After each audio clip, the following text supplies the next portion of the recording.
वालेकुम my YouTube family. कैसे हैं आप सब लोग? उम्मीद करती हूँ सब खैरियत से होंगे, खुश होंगे। अल्लाह ताला आप सबको खुश रखे, आबाद रखे। और आज हमारी फिर एक नई सुबह का आगाज़ हो चुका है, जो कि आज मेरा दिल बहुत उदास है। सुबह से उठी हूँ ना, तो आज हस्बैंड साथ नहीं है। वो सुबह सवेरे वही मुझे उठाते थे। अभी तो खुद सारी जिम्मेदारियाँ सर पे पड़ गई हैं कि कब खुद ही जल्दी उठना है। रात को सोच सोच के सोना पड़ता है कि सुबह कौन कौन से काम हैं, क्या क्या करने हैं। ये सारी टेंशनें होती हैं। ये दोबारा से सारी जिम्मेदारियां मेरे सर पे पड़ गई हैं। बस कुछ दिनों के लिए, हफ्ते के लिए मेरे सर से ये सारे टेंशनें ख़त्म हुई थी, जिम्मेदारियाँ ख़त्म हुई थी, लेकिन अब फिर से स्टार्ट हो गई हैं। और इस जगह को मैं देख के ना याद कर रही हूँ हस्बैंड को कि कल इस चरपाई पे थे, बैठी हुई थे, लेटी हुई थी मेरे साथ। कोई नहीं, इंशाल्लाह फिर आ जाएंगे। तो अभी बच्चे सारे सोई हुई हैं, मैं बस उठी हुई हूँ। अभी उनकी कॉल आई है, खैर खैरियत से पहुँच गए हैं। और रात को सारी रात मतलब उनका था ना, जहाज़ में ही सफ़र था। बस अभी सुबह के टाइम पहुँचे हैं। तो इंशाल्लाह आज की जो भी रूटीन हुई तो आप लोगों के साथ शेयर करूँगी। अभी मैंने नाश्ता बनाया, चाय बनाई है और हसीब सिर्फ उठ गया है। और ये कल ना मेरे लिए मेरे हस्बैंड लेके आए थे कुलचा नान, और बहुत मज़े की हैं। यहाँ की और वहाँ कोहाट की कुलचा नान में बहुत फ़र्क है। बहुत प्यारे ये इस तरह से बल दी हुई है, इस तरह से बने हैं। और ये मैंने कल तो नहीं खाए, नाश्ता मैंने हलवा पूड़ी का कर लिया था। और ये मैंने रख लिए, ये तो ख़राब तो नहीं होते, ये सालन की तरह तो नहीं। ये शापर में वैसे ही लपेट के मैंने रख दिए थे कि शाम को चाय के साथ बना खा लूँगी। लेकिन शाम को तो बिल्कुल इतना मेरा दिल उदास था ना कि कुछ भी खाने को दिल नहीं कर रहा था, लेकिन फिर भी संभाल के रखी हुई थे। इनको अभी मैंने चाय के साथ इनको मैंने गरम किया, इन पे तेल वेल लगा के, और फिर अभी चाय के साथ ना बैठ के इसी को भी देखती हूँ खाए। तो अभी देखिए हस्बैंड तो मेरे नहीं हैं, वो तो अभी दूर चले गए हैं, 7 समंदर पार। लेकिन उनके लाए ये कुलचा नान अभी मैं नाश्ते के साथ खाने लगी हूँ। अभी बच्चों को नाश्ता वगैरह करवाया, तो उसके बाद मेरे दांत में ना फिर से शदीद दर्द शुरू हो गया है। तो अभी फिर से टैबलेट लेती हुई एक कर ली थी, फिर उसके बाद तो मुझे दर्द हुआ ही नहीं। तो अभी फिर से स्टार्ट है। तो अभी एक टैबलेट और जो है ना पानी में मिक्स करके लेती हूँ। कल तक तो फिर इंशाल्लाह देखती हूँ, डॉक्टर के पास जाना ही पड़ेगा, क्योंकि ये ऐसे ठीक होने वाला नहीं है दांत मेरा। सुबह से ना तो व्लॉग बन पा रहा है, ना कोई काम हो पा रहा है। एक तो मेरा दिल बस उदास है, और दूसरा ये कि हस्बैंड आज ही वहाँ पे पहुँचे हैं ना, तो आज तो उनकी ड्यूटी नहीं है, आज छुट्टी पे है। तो उनसे भी फ़ोन पे बात कर रही हूँ, बस बातें ही कर रहे हैं। उनका दिल भी उदास है। और पता है मेरा दिल क्यों खफा होता है? क्योंकि मुझे ना ज़िंदगी में रिश्ते बहुत कम ही मिले हैं, मेरे कीमती रिश्ते। बचपन में माँ चली गई, जवानी में फिर बहन चली गई, जवान बेटा चला गया। तो मैंने अपनी ज़िंदगी में बहुत रिश्ते खोए, और रिश्ते मिले भी कम मुझे। मेरी ज़िंदगी में बहुत कम अपने रिश्ते मिले, और शुक्र है अल्लाह ताला कि अल्लाह ताला ने उन सब रिश्तों का निचोड़ मेरे शौहर में रखा। इसलिए मेरे शौहर के साथ मेरा बहुत ज़्यादा लगाव है कि मेरे शौहर के अलावा मेरा कोई नहीं है। मैं किसी को भी अपना इतना समझती नहीं हूँ कि ये ज़्यादा मेरे साथ हैं, मेरे दुख में, मेरे सुख में, मेरी हर तकलीफ़ में। बस यही समझे कि मेरे शौहर ही मेरे लिए सब कुछ हैं, और उसके बाद बच्चे हैं। अल्लाह ताला मेरे शौहर को ज़िंदगी दे। और अभी इधर बच्चों के लिए मैं बना रही थी गोश्त, और साथ में मैंने यहाँ पेड़े भी बना के रखे, इनको रोटी बना के देती हूँ। बस हस्बैंड ने कहा कि आप खाना वाना बनाएं, कुछ देर मैं भी रेस्ट करता हूँ, क्योंकि पूरी रात के वो जागे हुए थे। तो बस खाना देती हूँ इनको। हसीब भी जुम्मे की नमाज़ के लिए गया हुआ था, नमाज़ पढ़ के आ गया। सब अपने रूम में, लेकिन मुझे कुछ भी अच्छा नहीं लगता। मैं जाके अपने कमरे में लेट जाती हूँ, बस दिल उदास है, वहाँ चुप करके पड़ी रहती हूँ। मुश्किल होगा, 3-4 दिन मुश्किल होंगे मेरे लिए, लेकिन इंसान है ना, फिर खुद ब खुद अपनी रूटीन पे आ जाता है। ज़िम्मेदारियाँ, काम काज, आगे पीछे बाहर जाना पड़ता है, तो शुरू कर दूँगी। लेकिन ये अभी 3-4 दिन जो है ना, इतने अच्छे मेरे 5-6 दिन जो गुजरे ना, उनके बाद फिर मैं अपनी जगह पे आना, अपनी जगह को पकड़ना मेरे लिए थोड़ा मुश्किल है। तो इंशाल्लाह आ जाऊंगी अपनी जगह पे मैं भी। तो ये देख लीजिए, आज तो मेरे किचन में भी यहाँ पे दरिया बना हुआ है। और हस्बैंड इधर थे, तो वो बोल रहे थे कि जो जो काम भी हैं घर के तो बताओ, ताकि मैं तुम्हें करवा के देता जाऊँ ना। लेकिन उस टाइम इतना ख़ास कुछ नहीं था। आज ये जो है ना, सुबह से ये इसका हाल हुआ हुआ है। बेसन का ये पाइप है, अंदर से बंद हो गया। तो जैसे ही मैं बर्तन धोती हूँ ना, तो सारा पानी निकल के बाहर आ जाता है, और फिर आहिस्ते आहिस्ते करके मैं छोड़ देती हूँ। आज तो फिर बिल्कुल 2-2, 3-3 बर्तन करके धो रही हूँ, क्योंकि ये हाल है, खड़ा होने की जगह नहीं है। सारे पाँव भी अंदर पानी में कुछ जाते हैं पाँव के साथ लग जाता है और अजीब सा फील होता है। अभी ये टेंशन अलग से बन गई है। तो अभी होता है चाय का टाइम, बस चाय बनाई है और बच्चों को देती हूँ। ये टाइम ना बस चाय के लिए इतनी तलब होती है ना, लेकिन जब से ये हस्बैंड आए ना मैंने चाय थोड़ी सी भी नहीं ली, क्योंकि मैंने कहा कि मैंने जो है ना ठीक ठाक रहना है, काम बहुत ज़्यादा है। वैसे जैसे ही चाय पीऊँ ना तबीयत ख़राब हो जाती है, फिर शाम के काम के काबिल मैं बिल्कुल नहीं रहती। तो आज मैं भी कोई 6-7 दिन के बाद थोड़ा सा आधा सा कप चाय का लेने लगी हूँ, क्योंकि अभी अगर तबीयत ख़राब भी होती है ना तो चुप करके लेटे रहेंगे, पड़े रहेंगे। लेकिन हस्बैंड को तो अच्छा रिस्पांस देना था।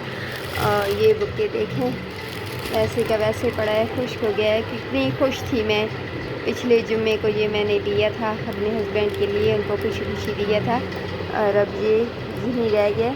लेकिन इसको मैं दोबारा उनके आने तक हो सकता है ऐसे ही संभाल के रखूं। और देखें ना, चीज़ें ही अच्छी हैं, वक्त गुजर जाता है लेकिन चीज़ें जो है ना ख़राब नहीं होती, पड़ी रहती हैं। कल इस टाइम मौसम बहुत अच्छा था, हम इधर चारपाई लगा के चेयर लगा के बैठे हुए थे। लेकिन आज तो सही धूप निकली हुई है, बहुत ज़्यादा गर्मी है, लेकिन कल बहुत अच्छा मौसम था, बस यहाँ पे बैठे हुए थे। तो अभी शाम का वक्त जैसे जैसे हो रहा था तो मेरे दिल पे बहुत घबराहट सी आ रही थी, ऐसे दिल बहुत उदास उदास और खफा सा हो रहा था। फिर करीबी इधर मेरी एक बहुत ही अच्छी बाजी रहती है जो बिल्कुल मेरी बड़ी बहनों की तरह है, तो मैंने कहा चले उनके पास थोड़ा चक्कर लगा लेती हूँ, उनके साथ बैठूँगी, बातें बातें करूँगी और कुछ दिल बहल जाएगा।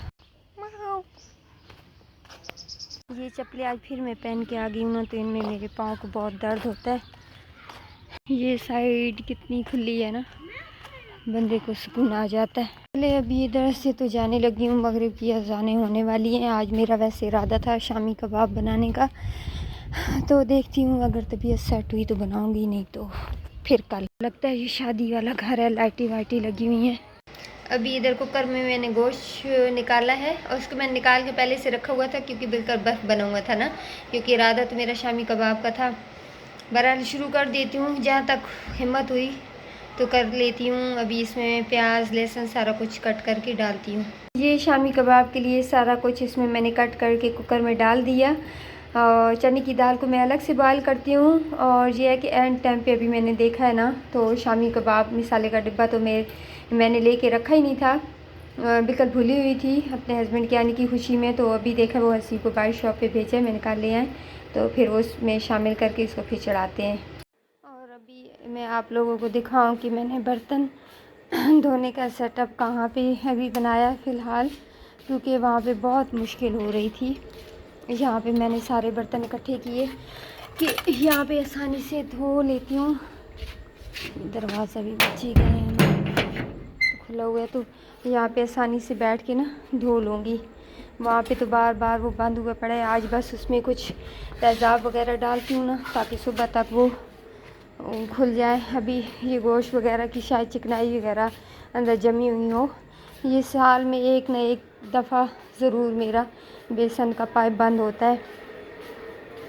और बस बर्तन सारे इधर से हटा लिए, ये जगह सारी खाली हो गई, इसको भी लेके जाती हूँ। अभी दूध रखा हुआ है। अभी ये देखिए, ये भी आप लोगों को मैंने दिखाया ही नहीं हुआ था, कितने सूट मेरे रह गए हैं जो कि मैंने पहने भी नहीं हैं, क्योंकि हस्बैंड की छुट्टी बहुत कम थी ना। तो आप लोगों को सब दिखाऊंगी जो जो सूट मेरे रह गए हैं मैंने नहीं पहने, और इंशाल्लाह इनको रख दूंगी, जब हस्बैंड आएंगे तो मैं फिर पहनूंगी। और ज़्यादातर मैं करती भी इसी तरह हूँ कि ले के नए नए रखती रहती हूँ, जब हस्बैंड आते हैं ना तो सारे तभी पहनती हूँ। शिट, मैंने चार्जिंग लगाने के लिए इधर कमरे में आई थी, लेकिन इधर तो है नहीं, और लगाती हूँ दूसरे कमरे में किधर है चार्जर। आज भी नया सूट पहना है, इसके लिए मैंने जो बहुत सारी सिलाई करवाए थे ना, ये जुम्मे के लिए इससे पहना है। और माशाल्लाह से गोल्डन कलर और बहुत प्यारा लग रहा है, सीब है ना। अभी एक जोड़ा नया रह गया ना जो आपने नहीं पहना, वो भी प्यारा है। अभी ज़्यादातर इस तरह के तुम्हारे अच्छे हैं ना, कॉटन के बहुत जल्दी फट जाते हैं, तो ये इस तरह के फिर इंशाल्लाह नरम भी है। और इसको इस तरह के गोल दामन वाले पसंद भी बहुत थे, तो इसलिए जो है दो जो वाशिंग वेयर वाले थे ना, इस तरह की सिलाई करवाएं, और इंशाल्लाह एक दो इस तरह के और ले लूँगी इसके।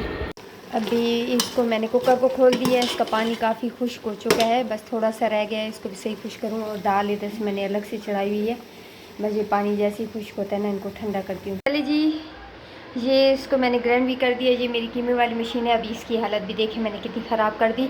और ये एक साइड पे चने की दाल और एक साइड पे ये जो गोश्त है ना ये हुआ है। इसको मैंने, ये कीमे वाली मशीन है ना, तो इस तरह इसको कूटने से बेहतर है कि कीमे वाली मशीन में आसानी से फिर इस तरह से इसको तैयार बंदा कर लेते हैं। बस सिर्फ मिक्स करती हूँ उसमें अंडे डाल के। अंडे में देखती हूँ अगर हमें मेरे पास कम है तो हो सकता है फिर इसमें से आधा मटीरियल लूँ और आधा रख दूँ। और ये इसको मैंने कढ़ाई में ही बर्तनों की बचत की है। ये भी सारे बर्तन गंदे हुए पड़े हैं और काम वाली भी 2 दिन छुट्टी पे होगी, तो अभी खुद पे आया है तो फिर बचत तो करनी होगी कि ज़्यादा बर्तन गंदे ना हो। चलिए इसको मिक्स करती हूँ और बच्चों को भी लगी हुई है बहुत ज़्यादा भूख, और फिर टिकिया बना के तलती हूँ और फिर बच्चों को देती हूँ। तो अभी मैंने टिकिया बना के इसको यहाँ तवे पे डाल दिया है। मुझसे फ्राई पैन में ना नहीं ये बन सकती, ये नॉन स्टिक का तवा है ना, तो इस पर बहुत आसान से, जब भी मैं कटलेट्स बनाती हूँ तो इसी पे बनाती हूँ, इस पर बहुत आसानी से बन जाती है। बस टिकिया साथ साथ बना के तवे पे साथ साथ फ्राई करूँगी। और इसकी आंच भी जो है ना मैं आहिस्ता रखूँगी, क्योंकि तेज़ आंच पे ना एकदम से जल जाते हैं और अंदर से थोड़ा वो कच्चे कच्चे रह जाते हैं ना। वैसे तो ये सारा उबला हुआ होता है, कच्चे तो नहीं रहते, लेकिन फिर भी अंदर से भी सही फ्राई हो जाते हैं अगर बिल्कुल इनको हल्की आंच पे और बिल्कुल इनको पतला पतला करके इस तरह से टिकिया बनाई जाए। तो ये हमारे शामी कबाब इधर तैयार हो चुके हैं फ्राई होके, और बाकी इधर इनको मैंने डाल दिया है, वो तब तक बच्चों को देती हूँ। और काफ़ी टाइम बाद मुझे याद है कि बकरे के गोश्त के शामी कबाब बन रहे हैं। नहीं तो हमेशा मेरा एक बड़े गोश्त में हिस्सा होता है, एक बकरा होता है, लेकिन इस दफ़ा बड़े गोश्त में हिस्सा नहीं था तो दोनों बकरे थे। नहीं तो हमेशा मोटे गोश्त के मैं शामी कबाब बनाती थी, लेकिन इस दफ़ा बकरे के गोश्त की शामी कबाब बना रही हूँ, और लगता है बहुत टाइम बाद बनाया मैंने।